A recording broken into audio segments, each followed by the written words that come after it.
വ്യാജവാർത്തകളുടെ വലിയ പ്രശ്നം നുണകളല്ല, ആ നുണകളുടെ പിന്നിലുള്ള അജണ്ടയാണ്. ആ അജണ്ട നാടിനും നാട്ടിലെ ജനങ്ങൾക്കുമെതിരായുള്ളതാണ്.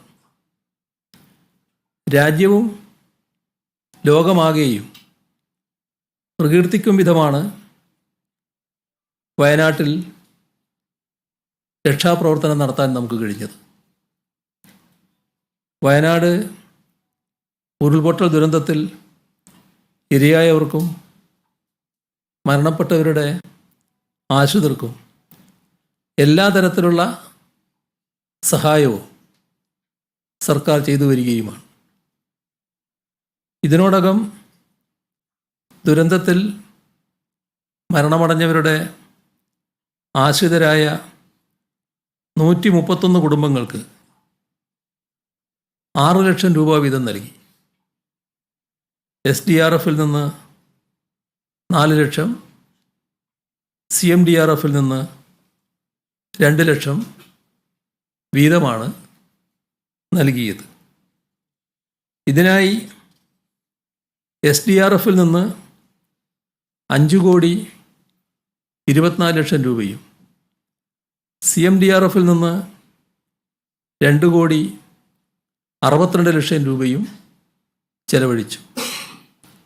മരണപ്പെട്ട 173 പേരുടെ സംസ്കാര ചടങ്ങുകൾക്കായി കുടുംബങ്ങൾക്ക് 10,000 രൂപ വീതം നൽകി.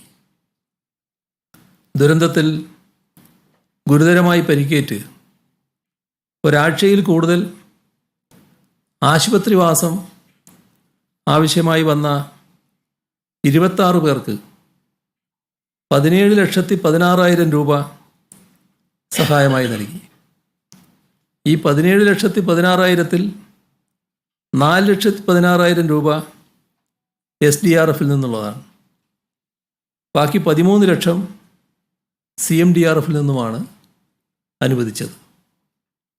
ദുരന്തത്തിൽ പരിക്കേറ്റ് ഒരാഴ്ചയിൽ താഴെ മാത്രം ആശുപത്രിയിൽ കഴിഞ്ഞ 8 പേർക്കായി SDRFൽ നിന്ന് 43,200 രൂപയും CMDRFൽ നിന്ന് 4 ലക്ഷം രൂപയും വീതം അനുവദിച്ചു.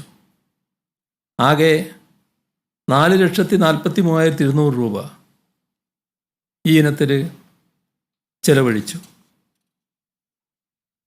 ദുരന്തബാധിതരായ 1,013 കുടുംബങ്ങൾക്ക് അടിയന്തര ധനസഹായമായി 10,000 രൂപ വീതം നൽകുകയുണ്ടായി. SDRFൽ നിന്ന് 5,000 രൂപ, CMDRFൽ നിന്ന് 5,000 രൂപ, ഇങ്ങനെയാണത് നൽകിയത്. 1,01,30,000 രൂപ ഇതിനായി ചെലവഴിച്ചു. ദുരന്തബാധിത കുടുംബങ്ങളിലെ 1,694 പേർക്ക് ഉപജീവന സഹായമായി ദിവസം 300 രൂപ വീതം നൽകി. 30 ദിവസത്തേക്ക് 1,52,46,000 രൂപ ഈ ഇനത്തിൽ നൽകിയിട്ടുണ്ട്. കിടപ്പ് രോഗികളായ 33 ഗുണഭോക്താക്കൾക്ക് മുഖ്യമന്ത്രിയുടെ ദുരിതാശ്വാസ നിധിയിൽ നിന്ന് പ്രത്യേക ധനസഹായമായി 2,97,000 രൂപ നൽകി. 722 കുടുംബങ്ങൾക്ക് പ്രതിമാസ വാടക 6,000 രൂപ വീതം നൽകി. ആദ്യ മാസ വാടക ഇതുവരെ ഈ ഇനത്തിൽ 24,95,800 രൂപ ചെലവഴിച്ചു. വ്യത്യസ്ത ദിവസങ്ങളിൽ വാടക വീടുകളിലേക്ക് ആളുകൾ മാറിയിരുന്നു. അതുകൊണ്ട് ആദ്യ മാസത്തിൽ ദിവസം 200 രൂപ എന്ന കണക്കിനാണ് വാടക നൽകിയത്. 6,000 രൂപയാണ് മാസത്തിൽ വരികയെങ്കിലും ആദ്യത്തെ ആ മാസം മുഴുവനായിട്ടില്ലാത്തതുകൊണ്ട് ആ ദിവസം കണക്കാക്കി 200 രൂപ വീതമുള്ള വാടകയാണ് നൽകിയത്. 649 കുടുംബങ്ങൾക്ക് ഫർണിച്ചർ ഉൾപ്പെടെയുള്ള ബാക്ക് ടു ഹോം കിറ്റുകൾ നൽകി. ഇതുകൂടാതെ ദുരിതാശ്വാസ ക്യാമ്പിലെ 794 കുടുംബങ്ങളെ 28 ദിവസം കൊണ്ട് താൽക്കാലികമായി പുനരധിവസിപ്പിക്കാനും കഴിഞ്ഞു.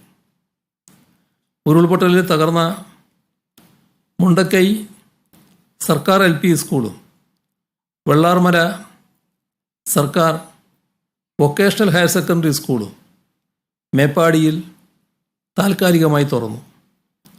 ദുരന്ത മേഖലയിലെ 607 വിദ്യാർത്ഥികളുടെ പഠനം പുനരാരംഭിച്ചു.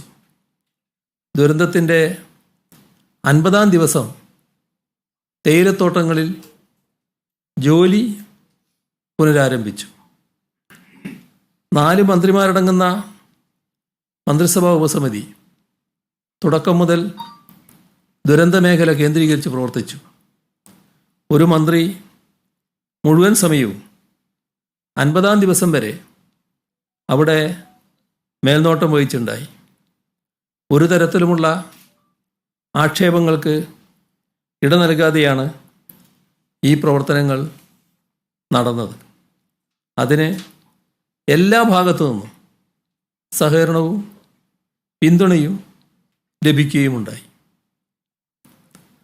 ആ പിന്തുണ എന്തോ ചെറിയൊരു അസ്വാരസ്യം ഉണ്ടാക്കിയെന്നാണ് സംശയിക്കുന്നത്. ആ പിന്തുണയും അതുപോലെ തന്നെ ലഭിച്ചുകൊണ്ടിരിക്കുന്ന സഹായവും, ഇപ്പോൾ പിന്തുണ തകർക്കുക, സഹായം തടയുക, ഈ അജണ്ടയാണ് ഇപ്പോൾ പുറത്തു വന്ന വ്യാജ വാർത്തക്ക് പിന്നിൽ പ്രവർത്തിച്ചത് എന്ന് വേണം കരുതാൻ.